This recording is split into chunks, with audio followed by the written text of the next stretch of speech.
பாவம் பண்ணாத மனிதனே யாருமே கிடையாது. எல்லாரும் பேசுறது நான் ஒரு பாவமும் பண்ணலைங்க, பெரும் கஷ்டப்படுறேங்க. பாவம் பண்ணலைன்னா பிறப்பே கிடையாது. அப்போ எதுவோ நமக்கு தெரிஞ்சு தெரியாத பாவம் பண்ணும். சரி, இந்த பாவம் பண்ணதால் நம்மளே கஷ்டப்படுறோம், நம்ம குடும்பம் கஷ்டப்படுது. ஆனால் நம்ம என்ன பண்ணுறோம், 4 குழந்தைங்களையும் பெற்றுக்கிறோம். அப்போது நம்ம பட்ட கஷ்டம் இல்லாத அந்த குழந்தைங்களும் கஷ்டப்படுது. இந்த கஷ்டத்துக்கு இந்த பாவம் எங்கேருந்து குழந்தைக்கு போச்சு? இந்த பாவம் நம்மளோட இருக்க வேண்டிய பாவம். ஆனால் நம்ம பிள்ளைங்களுக்கு எப்படி போச்சு, ஏன் போச்சு, அதுங்க என்ன பாவம் பண்ணிச்சுங்க அப்படின்னு நம்ம சிந்திச்சோம்னா, மனுஷனுடைய உடலில் பெண்ணினுடைய உடலில் சுரோனிதமும் ஆணனுடைய உடம்புல விந்துவும் எங்கே இருக்குதோ அந்த விந்துவில் தான் பாவமும் புண்ணியமும் சேருது. அந்த விந்து எங்கே போய் இன்னொரு உருவத்தை உருவாக்குதோ அந்த விந்துக்கு அந்த பாவமும் அதுக்கும் சேருது.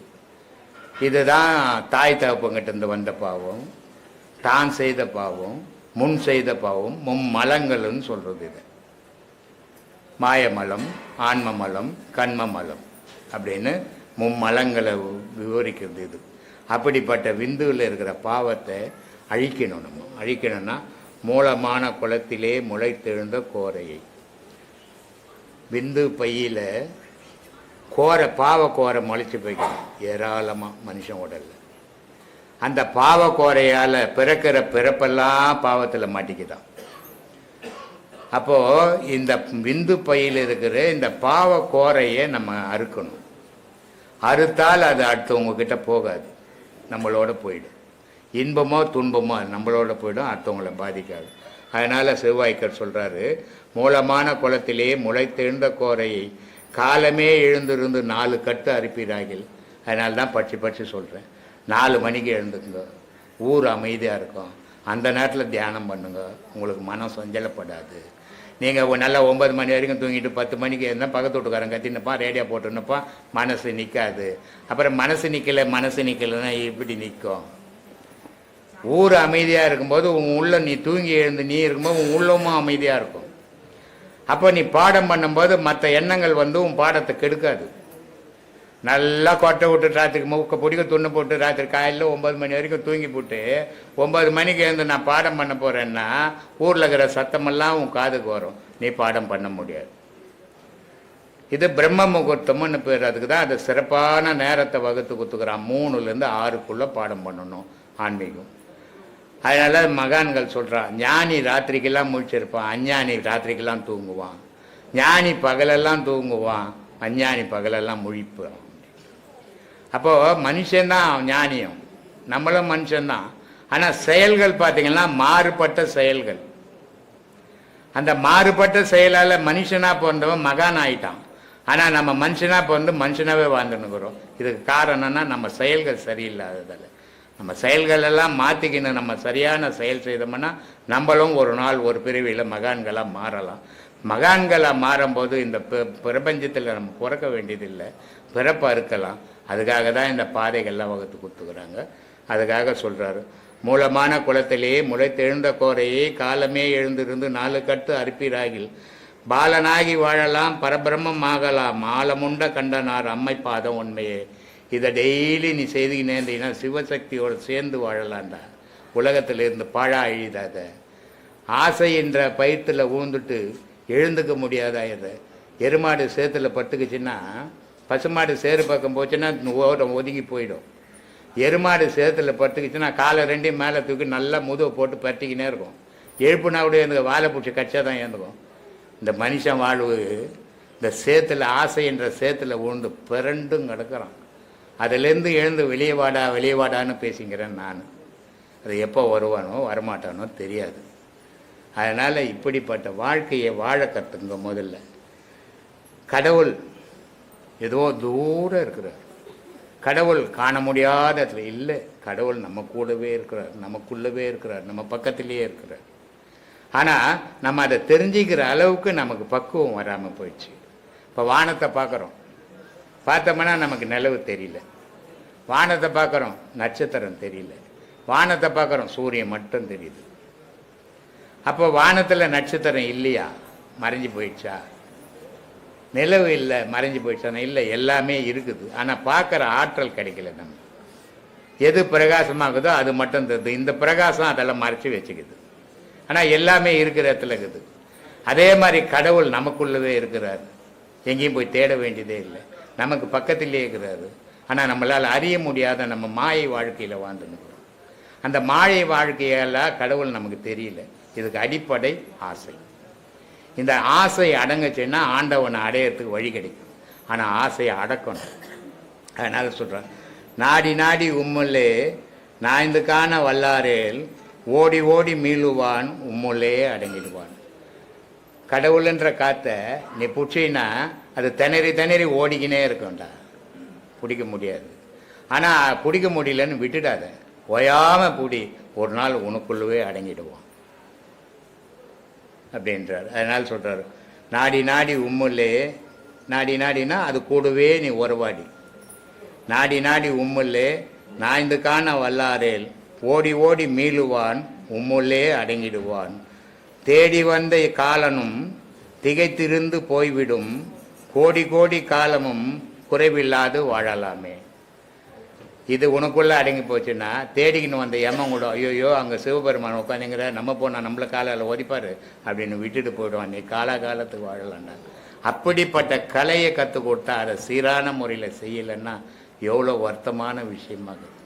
பல பேர் பல விதமாக அதை பாழ் பண்ணுறாங்க. வராங்க, ஏதோ உபதேசம் வாங்குறாங்க, அங்கே உபதேசம் வாங்குறது அவங்களுக்கு புரியல. இங்கே ரோட்டில் இருக்கிறவங்களெல்லாம் போய் இது என்ன, இது எப்படி செய்யணும், அது எப்படி செய்யணும், அவங்கவுங்க ஏகலைவன் மாதிரி மாறி போகிறாங்க, குருவாக மாறிடுறாங்க. அவங்கவுங்க ஒரு ஒரு ஐடியாவை சொல்லி கட்சியில் காது வலிக்குது, கண்ணு 40 வருஷமாக உபதேசம் கொடுத்துக்கிறேன், கிட்டத்தட்ட 1 லட்சம் பேருக்கு உபதேசம் கொடுத்துக்கிறேன். யாரும் காது வலி கண்ணு வலின்னு வந்ததில்லை. ஆனால் இப்போ புதுசாகுது. இது காரணம் என்னென்னா எல்லாரையும் போய் கேட்டுக்கிறது, எல்லாரும் குருவாக மாறி போடுது. இது ஆசிரமத்தில் குருவாக மாறினேன்னா ஒரு பெரிய ஆசிரமம் கட்டிக்கோ, உட்காந்துக்கோ, வரவங்களுக்கு சொல்லி கொடு, தப்பு இல்லை. ஆனால் இன்னொரு ஆசிரமத்தில் போய் நம்ம குரு மாதிரி பாவனை பண்ணக்கூடாது, தப்பு. அது அடுத்தவங்க வீட்டில் படுக்க ஒரு திண்ணை மேலே இடம் கொடுக்குறான்னா பெட்ரூமுக்கு போயிடக்கூடாது, பெரும் தவறு. அது கொடுத்த இடத்துல தான் நிற்கணும். அந்த மாதிரி நம்ம எதுக்கு இங்கே வந்தோமோ அதை மட்டும் செய்துட்டு போகணுமே தவிர நம்ம குருவாக மாதிரி எல்லாருக்கும் ஆலோசனை சொல்கிற அளவுக்கு நமக்கு தகுதிக்குதான்னு பார்க்கணும். இதனால் என்ன ஆகுதுன்னா மற்றவங்க பாதிக்கிறாங்க. அந்த பாதிப்பு வரக்கூடாது. யாரையுமே உங்களுக்கு ஏதாவது சந்தேகம் வந்ததுன்னா யார் உபதேசம் கொடுத்தாங்களோ அவங்கள போய் கேளுங்க, அடுத்தவங்க கிட்ட கேட்காதீங்க.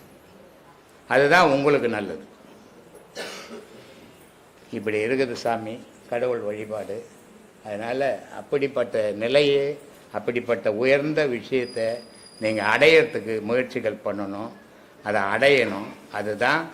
அதுக்காக தான் இவ்வளோ விஷயங்களையும் பேசிக்கின்னு இருக்கிறேன். அதை கேட்டுட்டு அதை வீணாக்காமல் அதை அடையிறதுக்கு வழி தேடிக்கணும்.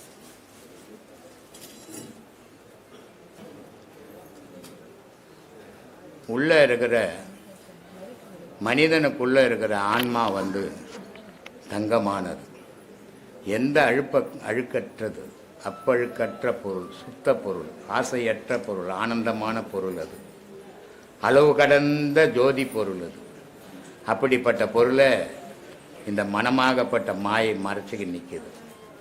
இந்த மனம் ஒடுங்கி போய் மனம் போய் அதில் சேர்ந்து போச்சுன்னா அந்த பிரகாசத்தோடு நீ கலந்துடுவேன், கடவுளையும் நீ காணுவேன். அதனால் திருமூலர் சொல்கிறாரு, ஆரியன் அல்லான் குதிரை 2 உண்டு, வீசி பிடிக்க விறகறிவார் இல்லை, கூறிய நாதன் குருவருள் பெற்றால் வாரி பிடிக்க வசப்படும் தான். ஒரு குரு சொன்னபடி அவன் பாடத்தை சரியாக பண்ணான்னா இந்த மூச்சை அடங்கிடும். இந்த மூச்சை அடங்கிச்சுன்னா உன்னுடைய ஆன்மாவை நீ அறியலாம், ஐம்புலன் அடங்கிடும். அதனால தான் சொல்கிறது, மனம் அடங்கினா மூச்சு அடங்கும், மூச்சு அடங்கினா மனம் அடங்கும், மனமும் மூச்சும் அடங்கினா ஐம்புலனும் அடங்கும். இது எதுவும் அடங்காத நம்ம எல்லா செயலும் சேர்ந்து எனக்கு மனம் அடங்கலாம் அடங்க வாய்ப்பு கிடையாது. அதனால் சீரான முறையில் பாடத்தை பண்ணுங்க, நல்ல வழியை நோக்கி பயணம் பண்ணுங்க, வாழ்க்கையை சிறப்பாக வாழுங்க, துன்பமில்லாத வாழுங்க. பிறப்பு நடந்து போச்சு, இறப்பு வரப்போகுது, அதுக்கு இடையில் இறைவனை பிடிக்க தேடுங்க.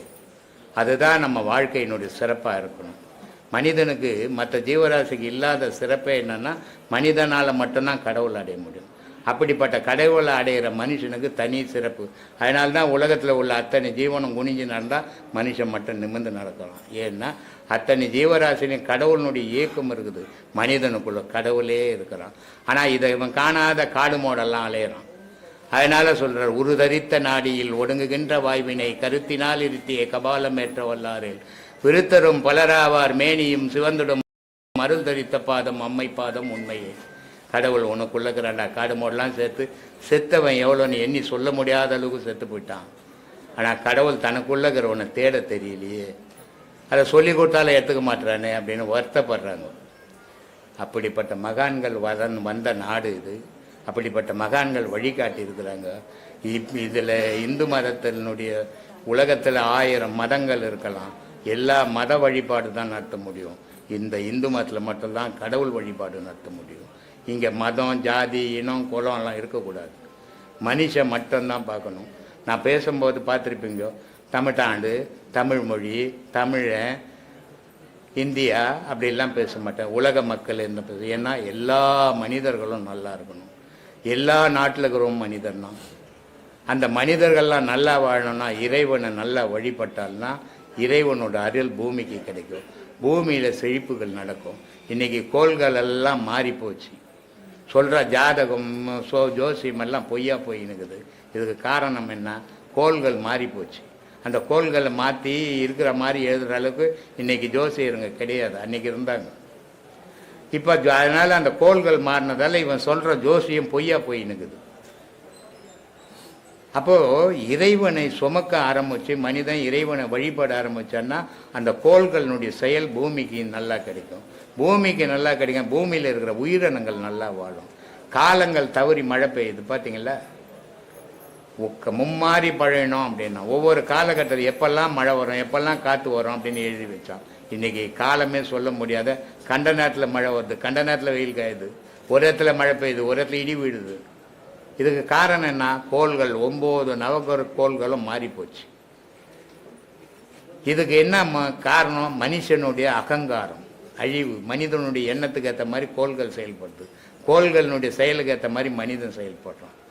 தெய்வ வழிபாட்டில் எல்லாத்தையும் மாற்ற முடியும். மனிதன் நல்ல தெய்வ வழிபாடு பண்ணான்னா எல்லாமே சிறப்பாக இருக்கும். அந்த சிறப்பை தேடி பயணம் பண்ணுங்க. வாழ்க்கையை சிறப்பாக வாழுங்க, ஒழுக்கமாக வாழுங்க, உழைச்சி வாழுங்க. அடுத்தவனுடைய காசுக்கு ஆசைப்படாத வாழுங்க. அதுதான் சுயமான வாழ்வு. அப்படிப்பட்ட வாழ்க்கையை தேர்ந்தெடுத்துங்க. உன்னுடைய மனைவி, உன்னுடைய பிள்ளைங்க யாருக்கிட்டும் கையேந்தக்கூடாது. உன்னை நம்பி வந்துடு. நீ உழைச்சி போடணும். நீ கணவன், என் கணவன் யாருக்கிட்டும் கையேந்து நிற்கக்கூடாது. என் மனைவி நான் போடுவேன். இப்படி அந்நியமாக ஒரு குடும்பம் நடத்துங்க. கடவுளையும் வழிபடுங்க. அந்த வாழ்க்கை சிறப்பாக இருக்கும். ஆத்ம வணக்கம். குறிவே துணை, அறிவே வாழ்வு. அருட்பெரும் ஜோதி, அருட்பெரும் ஜோதி, தனிப்பெரும் கருணை, அருட்பெரும் ஜோதி, எல்லா உயிர்களும் இன்புற்று வாழ்க. என்னுடைய ஐயா கிட்ட கேட்க வேண்டிய கேள்வி என்னன்னா, மாணிக்க வாசகர் சொன்னாரு, என் நெஞ்சம் பொய், என் அன்பும் பொய், என் மனமும் பொய் அப்படின்னு சொல்றாரு. அப்படியேப்பட்ட மாணிக்க வாசகர் தன்னுடைய உடம்ப நான் பொய்யனும் சொல்றாரு. அது எதுக்குன்னு ஐயாட்ட கேட்கணும், வேற ஒன்றும் கிடையாது. நெஞ்சம் என்றது மனம், மனம் என்றது மனம். மனம் செய்கிற செயலெல்லாம் பொய்யான செயலை தான் நம்பி செய்துங்க. சரிங்க ஐயா. ஆனால் இந்த பொய்யான செயலுக்கும் இறைவனுக்கும் சம்பந்தமே கிடையாது. அந்த இறைவனுக்கு நம்ம என்ன நினைக்கிறோம்? நான் ஒவ்வொரு காரியமும் செய்துங்க, மனசார செய்துங்க, என் குடும்பத்துக்கு உதவிச்சுங்க, என் குழந்தைக்கு உதவிச்சுங்க, என் பிள்ளைக்கு. இந்த பொய்ப்பொருளுக்கு தான் இந்த மனம் செய்ய முடியாதுமே தவிர மெய்ப்பொருளுக்கு செய்ய முடியாது. அந்த மெய்ப்பொருளுக்கு செய்யாததால இது பொய்யான மனம். இது உண்மை இல்லை. இது அழிய போகுது. உடல் அழிய போகுது இல்லையா? உடல் அழியும் போது மனம் அழிஞ்சு போகுது இல்லையா? அப்ப இது மனம் பொய் தானே, என்னுடைய செயல் பொய் தானே. மெய்யான செயலை நான் செய்யலையே, மெய்யான பொருளை நான் துதிக்கலையே அப்படின்னு மாணிக்க வாசகர் வருத்தப்படுறார் இந்த உலக விஷயங்களை பார்த்து.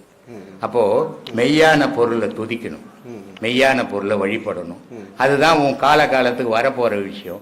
இது எல்லாமே இப்போ உன் மனைவி, இது யாருங்க? என் பொண்டாட்டிங்க. எத்தனை நாளைக்கு இருக்க போறா? நாளைக்கு கொரோனா வந்ததுன்னா செத்துப்ப போறா? இது யாருங்க என் கணவருங்க, நாளைக்கு ஒன்றா வந்து இவர் சாக போகிறாரு. இப்போ மனைவி என் கணவன் ஒன்றாக போகிறோம். எங்கேயோ பிறந்தாங்க, எங்கேயோ வாழ்ந்தாங்க, 2 பேரும் சேர்ந்தோம், 2 பேரும் பிரிய போகிறோம். ஆனால் கடவுள் ஒன்று விட்டு பிரிவானா? அப்போ பொய்யான காரியத்துக்கு தானே செயல் செய்து நின்ற இவ்வளோ நாள். மெய்யான பொருளுக்கு ஒன்றுமே செய்யலையே, அதை யோசிக்க கூட இல்லையே. அதனால வருத்தப்பட்டு இந்த மக்களை பற்றி சொல்றாரு. சொல்லுங்க. அதுதான் ஐயா, வேற நானே பொய்யன்னு அப்படியேப்பட்ட பொய் தான் அவர் சொல்றாரு. நான் எதுக்கும் அஞ்சேன், பேய் வந்தால் அஞ்சேன், பிசாசு வந்தால் அஞ்சேன், கொடூரமானவன் கத்தி கொண்டு வந்தால் அஞ்சேன். ஆனா கடவுளை எவன் கை தொழுறானோ அவனுக்கு அஞ்சி அவன் கால் வட்டு வணங்குவேன்றார். உலகத்துல நான் எவனுக்கும் பயப்பட மாட்டேன்டா, எது வந்தாலும் பயப்பட மாட்டேன்டா.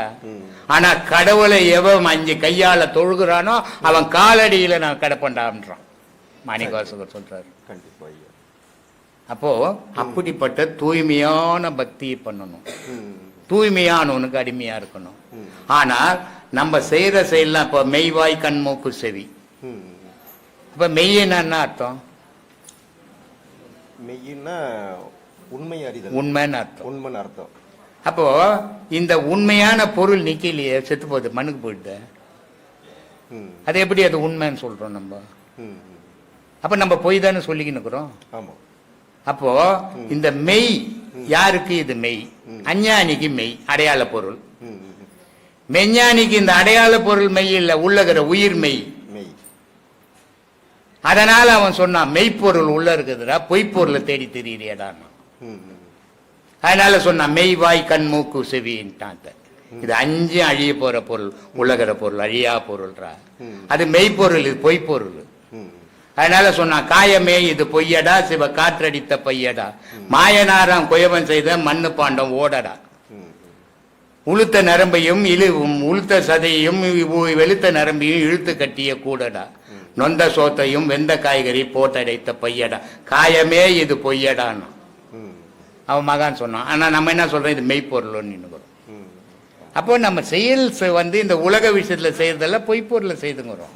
ஆனா நமக்கு தோற்ற பொருளை தான், அதனால அதை உண்மைன்னு நம்புறோம். எங்கேயோ தண்ணி இருக்கிற மாதிரி தெரியுது. தண்ணி இருக்குதுங்க, அப்ப தாகம் இருக்குதுங்க, போனா குடிக்கலாம்னா அது காணல் நீர். அப்போ அண்ணாண்டு தெரியுது தண்ணி. இந்த வாழ்க்கையே காணல் நீர் மாதிரி தான் வாழ்ந்துன்னுக்கிறோம், எதுவுமே மெய் இல்லை. ஆனா மெய்யை நம்ம தேட மறந்துடுறோம். காரணம் ஆசை என்ற மாயை மறைச்சிடுது. அதனால சொல்றாரு மாணிக்கவாசகர், மெய்யன்றது எல்லாமே இதுவாதான் தெரியுது, பொய்யாதான் இருக்குது. சரிங்க. உன் புள்ள பொய்யா இருப்பதுப்பா. சரிங்க. அப்பா உன்ன மாதிரி அப்பனே உலகத்துல இல்லைன்றான். உன் உதவி தேவைப்படுற வரைக்கும். ஆமா ஐயா. உன் உதவி தேவைப்பட்ட போயா, ஓரமா போய் உட்காரியா, எனக்கு எப்படி வாழணும்னு தெரியும்ன்றான். பொய்யா போட்டானே. உன் மனைவி கையில ஒரு பண்டலா சம்பாதிச்சுன்னு போய் கொடுத்தா என் புருஷன் மாதிரி உலகத்துல யாருக்குங்க புருஷன் கிடைப்பான்றான். காசு கொடுக்காத போனா கட்டத்துக்கு நிக்கிற வீட்டு பக்கம் திரும்பாதுறான்றல. அப்ப எல்லாமே பொய்யா தானே போய் நிக்குது. கண்டிப்பா இது நம்ம உணர்றது இல்ல. உணரல. நமக்கு எப்பெல்லாம் அது சாதகமாகுதோ இதெல்லாம் உண்மையை நம்பிக்கின்னுக்கிறோம். இது எல்லாமே பொய் வாழ்வு. அதனால சொன்னான் நந்தவனத்திலே ஒரு ஆண்டி 4 மாதமாய் குயவனை வேண்டி கொண்டு வந்தாண்டி ஒரு தோண்டி கூத்தாடி கூத்தாடி போட்டு உடைத்தாண்டி. தாயினுடைய கர்ப்பம் நந்தவனமா, அதுல 10 மாசம் 4 6 10 மாசமா உருவாச்சான். உருவாயி இந்த உலகத்துக்கு வந்து ஆடாத ஆட்டம் ஆடி ஒரு நாள் படுக்கையில பட்டுக்குச்சான். என்ன பயனு? ஒரு பயனும் கிடையாது. பொய்யான வாழ்க்கையை நம்பி வாழ்ந்தோம், மெய்யான வாழ்க்கையை வாழ தெரியாம போயிடுச்சு. இதான் ஒவ்வொரு மகான்களும் சொன்னோம். தெரிஞ்சுன்னு இருக்கேன், அது மறந்துட்டேன், அவர் சொல்ல முடியல. ஐயா, பிரம்மசூத்திர குழு அப்படின்ற பேர் எதுக்கு வந்தது, அதனுடைய விளக்கம். பிரம்மன்னா உயிருப்பா, பரபிரம்மன்னா கடவுளுப்பா. ஆனா மனிதனுக்குள்ள கண்ணால கண்டதெல்லாம் அடையாளம் தான். ஆனா அவனுக்குள்ள ஒரு உயிர் அவன் அடையாளம் கண்டானா? ஒரு நாளாவது கண்டு இருக்கிறானா?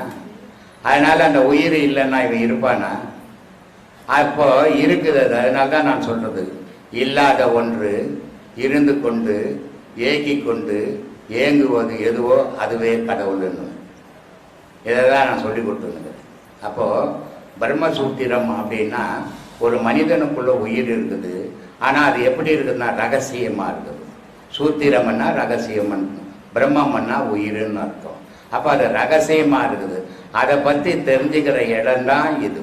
அதனால பிரம்ம சூத்திர குழு, ராஜயோக பாடசாலை.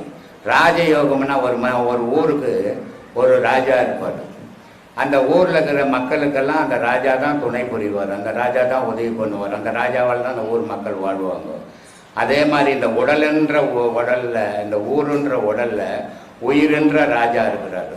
அந்த உயிரென்ற ராஜா இருக்கிறதெல்லாம் இந்த உடலுக்கு தேவையானதெல்லாம் கட்சின்னு இருக்குது. அதனால இது ராஜயோகம். இந்த உடலுக்குள்ள இருக்கிற ராஜாவா இருக்கிற உயிரை நீ உனக்கு அறிய வைக்கிற இடம்தான் இந்த ராஜயோக பிரம்மசூத்திர குழு, ராஜயோக பாடசாலை. ஐயா இன்னொரு சின்ன சந்தேகம், சத்து சித்து ஆனந்தம் அப்படின்னா என்னங்க ஐயா?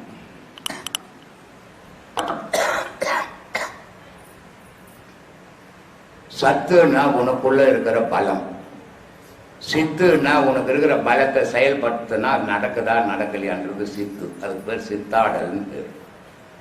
அப்போ இந்த சத்தும் சித்தும் ஒன்று சேர்ந்தால் மனிதனுக்கு தன்னறியாம பேரானந்தம், ஆனந்தம் இல்லை பேரானந்தம். ஆனந்தம்ன்றது ஒரு பொண்டாட்டிக்கு புள்ள பிறந்து போச்சுன்னா ஒருத்தனுக்கு ஆனந்தம் தான், வீடு கட்டிட்டான்னா ஒரு ஆனந்தம் தான், கல்யாணம் பண்ணிக்கினான்னா ஒரு ஆனந்தம் தான். ஆனால் நிலையற்ற ஆனந்தங்கள் அதெல்லாம். நிலையான ஆனந்தம் சத்து சித்து பேரானந்தம், நிலையான ஆனந்தம் தான்.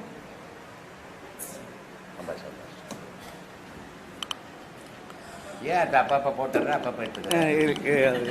பயமா இருக்கு, உங்க பக்கத்தில் வந்து உட்கார்றதுக்கு கொஞ்சம் நான் என்ன ஆச்சரியம் இருந்ததுங்க. நான் கிட்டத்தட்ட 2 வருஷமா இங்கே வந்து பாடம் வாங்கிட்டு ஒரு 4வது பாடம் போயிட்டு இருக்குங்க. நல்ல முறையாக பண்ணிகிட்ருக்கேன். ஒரு 2 வருஷத்துக்கு முன்னே இங்கே வருவதற்கு முன்னாடி ஒரு சின்ன ஒரு சம்பவம் ஒன்று யூடியூப் சேனல் மூலயமா நான் பார்த்து அதை இது பண்ணியிருக்கேன். என்னென்னா, சென்னையில் ஒரு தம்பதியர் வந்து குடும்பத்தில் வந்து திருமணம் வச்சுருக்காங்க. அந்த திருமண அழைப்பிதழ் கொடுக்கும்போது ஒரு விபத்து நடந்துடுது. அந்த அம்மா வந்து எழுந்து நடக்க முடியாத அளவுக்கு அடிபட்டுடுது. அந்த நேரத்துக்கு அவங்க வந்துட்டு அப்பாவை நினைக்கிறாங்க, ஐயாவை தான் நினைக்கிறாங்க. இந்த மாதிரி ஆயிடுச்சு, இந்த திருமணம் நல்லபடியாக நடக்குமா அப்படின்ற மாதிரி அவங்க வேதனைப்படும்போது அப்பா வந்து அவங்க வீட்டில் போய் நிற்கிறாரு. நான் நினச்சி ஒரு 5 நிமிஷத்தில் அடுத்த நிமிஷத்துலேயே அப்பா வந்து அந்த இடத்துல போயிட்டு, உங்களுக்கு நல்லா ஆகிடும், 10 நல்ல உடல் நலம் ஆகிடுவீங்க, இந்த திருமணம் நல்லா இனிதாக நல்லா நடக்கும். அந்த ஒரு நிகழ்வு வந்து என் மனசு ரொம்ப ஈர்த்துச்சுங்க. அது வந்து இந்த நேரம் எதுக்கு சொல்ல வரேன்னா, எல்லோரும் வந்து ஐயா சொல்கிற இது கேட்டு நாம் வந்து அவர் வழி நடப்போம் அப்படின்றதுனால, அதாவது உண்மையாக நாம் வந்து அதை வந்து இது பண்ணமாக்கா நமக்கு நல்ல பலன் கிடைக்கும்ன்றதை சொல்லி என்னுடைய உரையை முடித்துக்கொள்கிறேன். நன்றி, வணக்கம், ஆத்மா வணக்கம். இன்னைக்கு மைசூர்லேருந்து சினிமா டைரக்டருங்க வந்திருந்தாங்க. Cinema director, music director, producer 3 பேரும் வந்திருந்தாங்க. ஆனால் நான் இந்த ஆசிரமத்துக்கு இவங்க வருவாங்க, பெரிய ஆள் வருவாங்க, சின்ன ஆள் வருவாங்க, பெரிய ஆள் இன்னொன்று ஆசிரமம் திறக்கணும், அதெல்லாம் எனக்கு தெரியாது, அதெல்லாம் எனக்கு தேவையும் கிடையாது. நான் நம்புறது கடவுளை மட்டும்தான். ஆனால் என்னுடைய செயலை பார்த்துட்டு அவங்க எத்தனையோ அவங்க அறிவாளிகளை சந்திச்சிருப்பாங்க. ஏன்னா அவங்க சினிமா துறையிலையும் மியூசிக் துறையிலுங்கிறாங்க. டிஎம்எஸ், சுஷீலா, எல்லாரீஸ்வரி, ஜானகிம்மா, இந்த மாதிரி பல பெரிய பெரிய பாடகரங்களை வச்சு அவர் இசையமைச்சிருக்கிறாங்க. அப்படிப்பட்டவங்க எவ்வளோ பேர் சந்திச்சிருப்பாங்க அவங்க வாழ்க்கையில். ஆனால் இவ்வளோ பேரையும் சந்தித்தவங்க என்னையும் சந்திக்கணும்னு ஒரு ஆசை வந்து இன்றைக்கி காலையில் இங்கே வந்து எனக்கு பொன்னாடெல்லாம் போட்டு மாலையெல்லாம் போட்டு அவங்க ஆசீர்வாதம் வாங்கிக்கின்னு அவங்க பேசுனாங்க. என்னை பற்றி பாடல்கள் எழுதி ரெக்கார்ட் பண்ணணும் சாமி அப்படின்னாங்க. தாராளமாக பண்ணிக்கங்கப்பா, நான் யாருக்கும் தடையாக இருக்கிறதே இல்லை அப்படின்ட்டேன். அதனால் இன்றைக்கி அவங்க பண்ணுறேன்னு போயிருக்காங்க. அவ்வளோ பெரிய ஆளுங்க, எத்தனையோ ஆசிரமங்கள் இருக்குது, எத்தனையோ சாமியாருங்க இருக்கிறாங்க. எதுக்கு நம்மளை தேடி வராங்க, ஏன் வந்தாங்க அப்படின்னோம்னா, நம்ம பேசுறது மற்றவன் எடுத்துக்கணும்னு நான் பேசுறதே கிடையாது எப்பவுமே. ஏன்னா மற்றவன் எடுத்துக்கணும்னு நான் பேசுறேன்னா நான் 1000 பொய் பேச ஆரம்பிச்சிடுவேன். நான் பேசுறத பேசுவேன், நீ எடுக்கலன்னா போய் எனக்கு என்ன நஷ்டம் அதனால் அப்படின்ட்டு போகிறவன் உண்மையை மட்டும் சொல்லுவேன். அந்த உண்மை தான் இன்னைக்கு இவ்வளோ தூரம் உலகமெல்லாம் கடவுளாக கொண்டாடின்னு இருக்கிறாங்க. இன்னைக்கு இங்கேருந்தும் பெரிய பெரிய ஆளுங்கள்லாம் இங்கே வந்துன்னு இருக்கிறாங்க. இதுக்கு காரணம் உண்மையை பேசும்போது தெரியாது, உண்மையா நீ வாழும்போது தெரியாது. ஆனா அது பின்னாடி அதனுடைய பலனை கொடுக்கன்றதுக்கு இன்னைக்கு நடந்த சம்பவம் ஒரு எடுத்துக்காட்டு. இது மாதிரி ஒவ்வொருத்தரும் உண்மையை பேசுங்க, கடவுள் விஷயத்துல உண்மையா நடங்க, அது உங்க வாழ்க்கைக்கு நல்லதா இருக்கும்னு நான் தாழ்மையா கேட்டுக்கிறேன் உங்களெல்லாம். சொல்லுவேன் ஐயா, பட்டு பட்டுன்னு சொல்லணும். சும்மா உட்காந்துன்னா 4 பேர் காத்து நிற்கிறாங்க. ஒரே கடையில் வியாபாரம், ஒரு ஆளுக்கிட்ட வியாபாரம் பண்ணி இந்த மற்றவங்களுக்கு நான் ஒன்றும் வியாபாரம் பண்ண முடியாது. யாரெல்லாம் இருந்தாலும் உட்காந்து அப்புறமா பேசுறியா? ஐயா சொல்லுங்க. வண்ணங்கள் 7ன்றாங்க. சரி, இந்த வண்ணங்கள் 7ம் இயற்கை படைச்சது மிக தூய்மையா தானையா படைச்சிருக்கு. ஆமா. ஆனால் தூய்மைன்னு நாம பேசும்போது வெண்மையை மட்டும் தூய்மைன்னு சொல்றோம்யா. இது மனிதனுடைய மனநிலையா? இதுல வேற்றுமை இருக்காயா? கோடி வேற்றுமை இருக்குது. அப்ப மனுஷனுடைய மனசுல 1 2 இருக்குது. 1 2பா, 1 2 இல்லை, கோடி வேற்றுமை இருக்குது. அதுக்கு தான் நம்ம ஆளு ரொம்ப அழகா சொன்னான். அழகான பொண்டாட்டி வீட்டில் இருந்தாங்களும் குரங்கு மாதிரி கூத்தியார பார்த்துன்னுக்கிறான் பழமொழி சொல்லி சொன்னான்ல. கிளி மாதிரி பொண்டாட்டி இருக்கும், குரங்கு மாதிரி ஒரு. அதெல்லாம் வேணா, நம்மளுக்கு என்னத்துக்கு வீண் பம்பெல்லாம் வச்சுட்டு போவாத நீ அப்படின்னு சொன்னான்.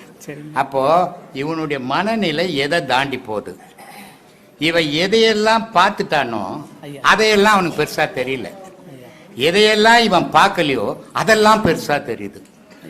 அப்போ இந்த 7 நிறங்களை மனிதன் பயன்படுத்தினுக்கிறான், 6 நிறங்களை.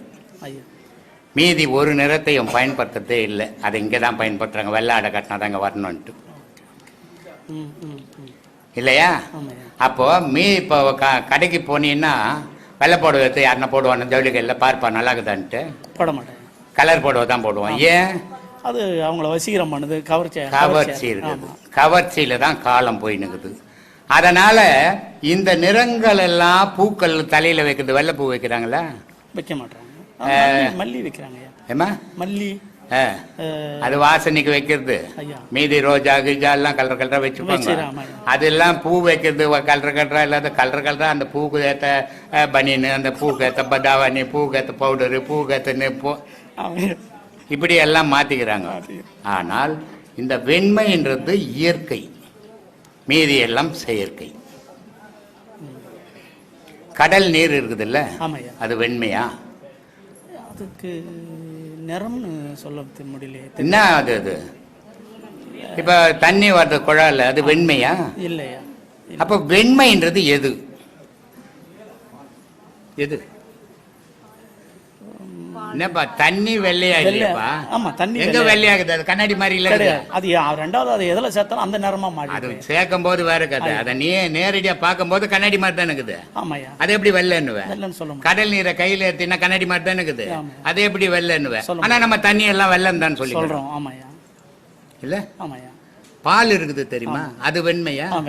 வெண்மையா? வெண்மைன்னு சொல்லிக்கிறோம். இந்த மாதிரி நீயா சொல்லிக்கினா எத்த ஒண்ணா சொல்ல, கருப்பை கூட வெண்மைன்னு விட்டுவேன் நீ, நான் ஒத்துக்கணுமா? அதான் குழப்பமா இருக்கு.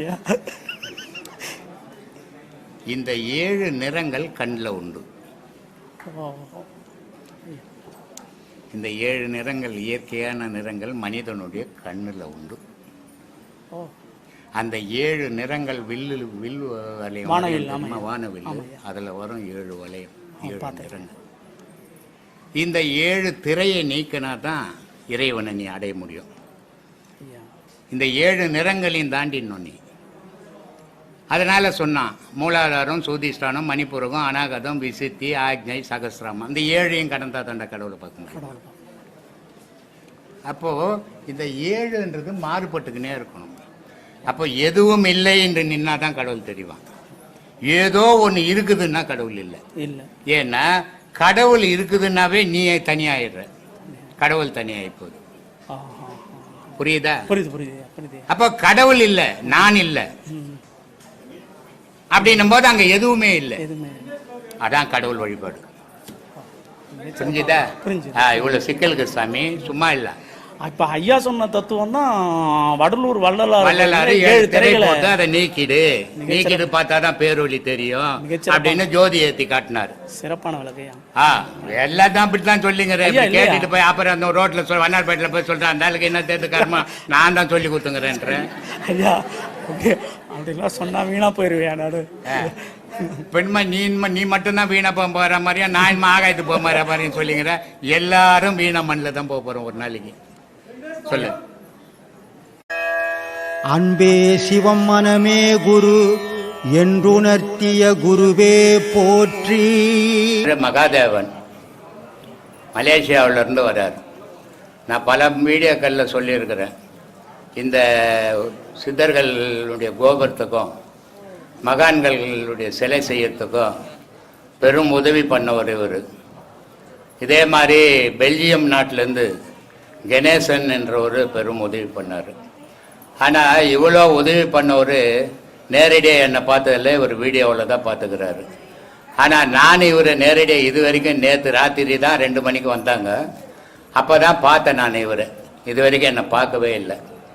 பார்க்காம இவங்களுக்கு மனசு எவ்வளோ பெரிய மனசு இருந்தால் இப்படிப்பட்ட மகான்களுக்கு நம்ம ஒரு உதவி செய்யணும்னு செய்தார். அவர் தான் இன்றைக்கி உங்கள் எதிரெல்லாம் உட்காந்துருக்காரு. அவர் பேசுவார், எங்கேருந்து வந்தார் என்னான்னுட்டு கேட்டுக்குங்க. சொல்லு சாமி, மை கேட்டுங்க. என் பேர் மகாதேவன், நான் மலேசியாவிலேருந்து வரேங்க. சொல்லுங்கள் சார். அவ்வளோதான். சொல்லுங்கள் சொல்லுங்கள். நீங்கள் எங்கேருந்து வரீங்க, உன் பேர் என்ன, எதுக்காக வந்தீங்க, எதுக்கு உதவி செய்தீங்க? எதுக்கு உதவி செஞ்சேன்னா செய்யணும்னு தோணுச்சு, செஞ்சேன். அவ்வளோதான். செய்யணும்னு எல்லாருக்கும் தோணாது இல்லைங்களா? செஞ்சேன்னு தெரிஞ்சது அதை செஞ்சேன். அவ்வளோதான். அவ்வளோதான். இவருடைய மனோபக்குவம். இவருடைய மகளுக்கு கல்யாணம் ஆச்சு. இவருடைய மகளுக்கு கல்யாணம் ஆகும்போது நான் ஹாஸ்பிட்டலில் பெட்டில் அட்மிட்டில் இருக்கிறேன். ஆனால் அது இவருக்கு தெரியாது, தெரியவும் கூடாதுன்னு நான் யாருக்குமே தெரியக்கூடாதுன்னு இருந்தேன். அந்த நேரத்தில் இவர் நோட்டீஸ்னுடைய ஜெராக்ஸ் எனக்கு அமிச்சார். இது என் பொண்ணுக்கு ஏதாவது கல்யாண வாழ்த்து சொல்லுங்கள் சாமி அப்படின்ட்டு. அப்போ நான் பெட்லேருந்தே வாய்ஸ் மெசேஜில் பேசி அமிச்சேன். அந்த மலேசியா டைமுக்கும் நம்ம இந்தியா டைமுக்கும் வித்தியாசம் உண்டு. அந்த மலேசியா டைம் சரியான முகூர்த்த நேரத்தில் நம்ம வாய்ஸ் இருக்கணும் அப்படின்றதுக்காக அந்த டைமை அட்ஜஸ்ட் பண்ணி பேசினேன். இன்றைக்கி ஒரு பொண்ணு கல்யாணம் ஆகி ஒரு 5 மாதம் ஆகுது. வாழ்க்கையில் இன்றைக்கி நல்லா இருக்காங்க. இது போல் எல்லாரும் நல்ல வழியில் மாதா செய்தது மக்களுக்குன்னுவாங்க. தாய் தகப்பன் செய்கிற புண்ணியம்தான் நம்ம பிள்ளைங்களுக்கு வந்து சேரும், அது நமக்கு வந்து சேராது. அந்த பிள்ளைங்க நல்லா இருக்கணும்னா நம்ம வாழும்போது பல உதவிகளை செய்து பல தெய்வ வழிபாடுகளை செய்யும்போது அந்த பிள்ளைங்களுக்கு அது தெரிய வரும். அதுங்க வாழ்க்கையிலையும் அதை பின்பற்றோம். அதுக்கு தான் இதெல்லாம் வழிகாட்டியாக செய்துன்னுக்குறோம். அது மாதிரியான செயல்களை செய்தார். அந்த வாழ்த்தும் தெரிவித்தேன். உடனே இவங்க பொண்ணு என்ன பண்ணிடுச்சு, இவருடைய பிறந்த நாள் எனக்கு தெரியாது. இவர் பொண்ணுனுடைய என்ன பண்ணிடுச்சு, எனக்கு மெசேஜில் போட்டது, இது மாதிரி எங்கள் அப்பாவுக்கு பிறந்த நாள் வருது சாமி, அவருக்கு தெரியக்கூடாது நீங்கள் பேசுறது, ஆனால் அது அன்றைக்கி தான் தெரியணும் அப்படின்னுட்டு எனக்கு சொல்லிச்சு. அதே மாதிரி இவருக்கு பிறந்த நாள் வாழ்த்து சொன்னேன் நான். அது அந்த பிறந்த நாளைக்கு அவங்க பொண்ணு அதை வெளிப்படுத்துச்சு. உடனே இவர் என்ன கேட்டார், எப்படி உங்களுக்கு என்னுடைய பிறந்த நாள் தெரியுன்ட்டு. உங்கள் பொண்ணு தான்ப்பா சொல்லிச்சு அப்படின்னு. இப்படி மனசு விட்டு ஒருத்தரோட ஒருத்தர் இவர் உதவி செய்கிறாரு, இவர் ஆன்மீகம் பார்க்குறாரு, கரெக்டு. இவருடைய பிள்ளைங்களும் பார்க்குது. ஏன்னா முன்னேறு சரியாக போனால் பின்னேறு சரியாக போவோன்னுவாங்க. அது மாதிரி தாய் தகப்பனுங்க நம்ம நல்ல வழியில் போகணும்னா நம்ம பிள்ளைங்களும் நல்ல வழியில் வரும். அதுக்கு ஒரு உதாரணமாக இருக்கிறாரு மலேசியா மகாதேவன்.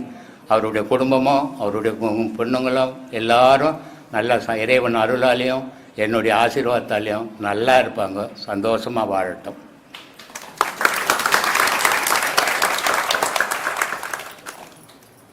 சொல்லு சார். ஆத்மா வணக்கம் சாமி. ஆத்மா வணக்கம்பா. நான் ஒசூருக்கு அந்த பக்கம் ஒரு 35 கிலோமீட்டருக்கு அந்த பக்கம் வில்லேஜ்லேருந்து வர்றோம். ஓசூர்லேருந்து வரியா? சொல்லு, சந்தோஷம். 2 உபதேசம் வாங்கியிருக்கிறேன். சரி.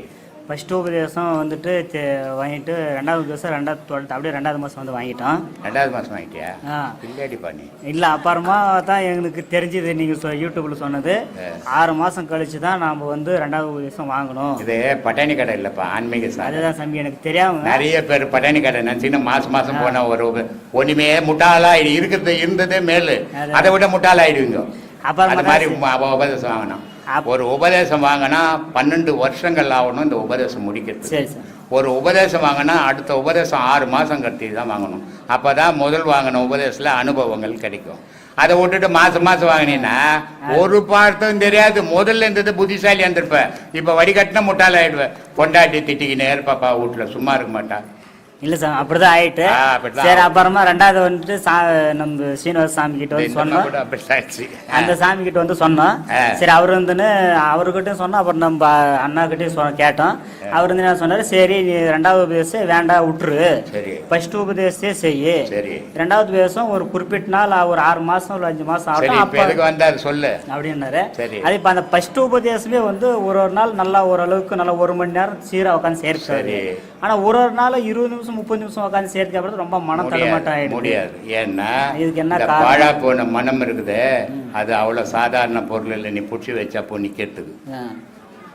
அது உனக்கு நீ நினைக்கிறதுக்கு ஏத்த மாதிரி அது வர்றதுக்கு உனக்கு 6 மாசம் ஆகும். சரி சார். அந்த 6 மாசம் அது கூடவே நீ இடிக்கிற எருது மாட்டுக்குது, அதுகிட்ட போய் நான் பெரிய வீரன் நின்று என்ன பண்ணோம், இடிச்சிடும் இல்ல குத்தி கொலை பண்ணி போட்டு போடும். இடிச்சிடும்ன்றது ரொம்ப சிம்பிளா. இடிச்சிட்டா எங்கன்னா ஓரம் வந்துடும், நீ காலி ஆயிடும் உலகத்துல இருந்த. அந்த மாதிரி இந்த பாடம் எருது மாடு மாதிரி மனம். அதை போய் மொட்டத்தனமா நான் அடக்குறேன்னு அடக்குனீன்னா உன் கதை முடிஞ்சிடும். அதுகிட்ட உறவாடின பசும்புல்லு கொடுத்து அப்படியே கதை பண்ற மாதிரி இந்த மனசுகிட்ட நீ உறவாடியே தடுக்கணும். எதிர்த்து போனீங்கன்னா விபரீதங்கள் நடக்கும் உலகத்துல. அதனால உன் வாழ்க்கையே கெட்டு போயிடும். அதெல்லாம் நடக்காத காரியம். ஒவ்வொரு பாடமும் 6 மாசம் பண்ணுங்க. அந்த பாடத்துல என்ன அனுபவம் கிடைச்சதுன்னு பாருங்க. மூச்சு அடங்கினா தான் மனம் அடங்கும், மனம் அடங்கினா தான் மூச்சு அடங்கும், மூச்சு மனம் அடங்கினா தான் புலன் அடங்கும். இதையெல்லாம் அடங்கிறதுக்கு குறைஞ்சது 12 வருஷம் ஆகணும். நீ வந்து போன மாதம் வாங்கின உபதேசம் வாங்கிட்டு இப்போ காலையில் தான் சொல்லிட்டு வந்தேன், மௌன உபதேசத்துக்கு மேலே யாருக்கும் உபதேசம் கொடுக்காதீங்க, இனிமேல் தேவையில்லை. ஏன்னா அந்த அளவுக்கு இங்கே அறிவாளிங்க யாரும் இல்லை. இவன் வந்து கடவுளாடினே வரல, இங்கே என்ன இருக்குதுன்னு வரான். அவனுக்கெல்லாம் சும்மா உபதேசம் கொடுத்து வீணாக போயிடும் அது. ஏன்னா இது வந்து இறைவனுடைய பாதையில் போகிற பயணம், இது உலக வாழ்க்கையில் போகிறது இல்லை. அதுக்கு வந்து ஒரு பயம், பக்தி, ஞானம் இதெல்லாம் அடையணும்னா நம்ம காத்திருக்கணும். அதுக்காக மாதம் என்கிட்ட துட்டுக்குதுன்னு எடுத்துன்னு வந்து 1000 ரூபாய் கொடுத்துட்டு நான் உபதேசம் வாங்கிட்டு போகிறேங்கன்னா ஒன்றுமே தெரிஞ்சுக்க மாட்டேன், முட்டாளாக போயிடுவீங்க.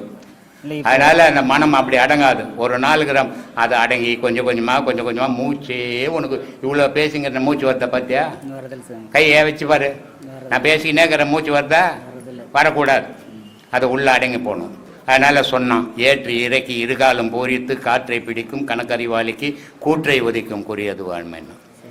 இது நல்லா ஏற்றி இறக்கி உள்ள அடங்கி போடணும்டா, அது வெளியே வரக்கூடாது. வெளியே வந்ததுன்னா உலகத்தில் இருக்கிற விஷயத்தெல்லாம் கூட பிடிச்சும் போயிடும். பிடிச்சும் போச்சுன்னா உன் மனசு நிற்காது. அப்போ உன் மூச்சு வெளியே போவாதுந்தா உலக விஷயம் உனக்குள்ள வராமல் இருக்கும். அந்த அளவுக்கு அடங்குற அளவுக்கு நீ பாடம் பண்ணணும். அது 1 வருஷம் ஆகலாம், 6 மாசம் ஆகலாம், ஒவ்வொருத்தர் மனசு ஒவ்வொரு மாதிரி. அது வரைக்கும் காத்திருந்து உபதேசம் வாங்கணும். பிள்ளையார் கோயிலில் போய் சுண்டல் வாங்குற மாதிரி சுற்றி வந்து வாங்கக்கூடாது. வாங்கினீங்கன்னா ஒன்றும் உபயோகமே படாது. இல்லை, இப்போ வாங்கிட்டு போய் கூட 4 மாதம் ஆயிடுச்சு சாமி. 4 மாதம் செய்யணும், 2 மாதம் செய்ய நல்லது உனக்கு. சரி சார். அது எவ்வளோ காலம் கடந்து செய்கிறீங்களோ அவ்வளவும் நல்லது. அது ஒரு வாட்டி அது ஒரு மாதிரி பண்ணிட்டு திருநெல்வேலியிலேருந்து ஒருத்தன் வந்தான். சரி சார். மௌன உபதேசம் வரைக்கும் வாங்குறான். சரி சார். போன மாதம் வந்து சொல்கிறான், முதல் உபதேசம் எப்படி செய்யணும்னு கேட்குறான்.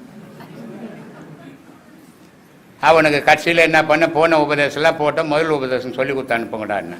ஏன்னா இங்கே வரான், உபதேசம் வாங்குறான். இங்கே உபதேசம் வாங்கினோடனே 1 மணி நேரம் உள்ளே உட்காந்து பாடம் பண்ணணும். அங்கே உபதேசம் வாங்கினா நேராக பேண்ட் ஷர்ட் போட்டு வீட்டு கிளம்பிடுறான். அப்புறம் எங்கே ஞாபகம் இருக்கும்? அதனால பாடம் யாரும் சரியா பண்றதில்லை. எனக்கு நல்லா மூஞ்சிங்களை பார்க்கும்போது தெரிஞ்சு இவங்க நல்லா பண்றாங்க, இவங்க நல்லா பண்ணல. இந்த மாதிரி இந்த பொண்ணு நல்லா பண்ணுது, இது மூஞ்செல்லாம் என்ன மாதிரி ஆகி போச்சு. நீ சரியா பண்ணல, உன் மூஞ்சி மட்டும் பொம்மனுக்குது. இது முகத்தை பார்க்கும் போதே நான் கண்டுபிடிச்சிடுவேன். அதனால இங்க யாரும் சரியா பண்ணலன்னு தெரியுது. அதனால சும்மா உபதேசம் கொடுக்கறதால பயனே கிடையாது. அதனால மௌனத்துக்கு மேல யாருக்கும் இனி உபதேசம் கிடையாதுன்ட்டேன். சும்மானா வந்து அடுத்த மாசம் உபதேசம், அடுத்த மாசம் என்னது அது உப்புக்கல்ல பட்டானியா இதை கொச்சிக்கினே போறதுக்கு ரோட்ல தெய்வீகண்டப்பா. அதை சிரமப்பட்டு உன் உயிரோடு நீ உறவாடுறது எந்த காலம் ஆகணும்? 1 நாள் 2 நாள்ல நடக்கிற காரியமா அது? அப்படிப்பட்டதை நீங்க அந்த நிலையை உருவாக்கினா தான் அடுத்த உபதேசம் வாங்கணும். அதுதான் உங்களுக்கு பயன் தரும். இல்லைன்னா நீங்க வீணா போடுவீங்க. சரி சார். இதே உபதேசம் இன்னும் 2-3 மாசம் செஞ்சு அப்புறமா 2வது நல்லா செய். இந்த ரோடு குத்துவான் தெரியுமா? ரோடு வேலை செய்வாங்க, ரோடு வேலை செய்கிறாங்கல்ல, ஆமாம் சார். பசங்க செய்வாங்க. சில அப்பா அம்மா பிள்ளைங்க தெத்தி விட்ருப்பாங்க வீட்டில் சேர்க்க சோறு போடாத ஆமாம் சார். வயசானவங்க. அவங்கெல்லாம் வந்து ஒரு 500 ரூபாய்க்கு ரோடு குத்தி நிற்பாங்க. ஆமாம் சார். அந்த ரோடு குத்தும்போது கெடபரை போட்டு குத்தும்போது கையெல்லாம் கொப்பளம் கிளம்பிடும் ஆமாம் சார். இல்ல? ஆமாம். கிளம்புது இல்ல? பாத்துக்கிறியா? பார்த்துன்னு ரோடு போடுறவங்கள பாத்துக்கிறியா? பார்த்துன்னு சாமி. ரோடு இருக்கிற ஊர்ல இருக்கிறியா நீ முதல்ல? அப்போ கொப்பளம் கிளம்பிடும். இந்த கொப்பளம் கிளம்பி போச்சு அப்படின்ட்டு 2 நாளைக்கு ரெஸ்ட் எடுத்துக்கலாம், கை நல்லான பிறகு போகலாம் வேலைக்கு அப்படின்னு போனா அந்த கொப்பளங்க அடங்கி போயிடும். திருப்பி போய் குத்தனீன்னா கொப்பளிச்சிடும். அப்போ இந்த கொப்பளத்து மேலேயே அவன் ரோடு குத்தனான்னா கல்லு மாதிரி ஆயிடும். அப்புறம் கப்பலமே கிளம்பாது. அது மாதிரி இந்த மூச்சை உள்ளுக்குள்ள கல்லு மாதிரி ஆக்குங்க. அதை காத்தாடி மாதிரி பறக்க விடாதீங்க. பறக்க விட்டீங்கன்னா ஞானம் வராது, வேணா தான் வரும். அதனால நல்லா செய்யும்.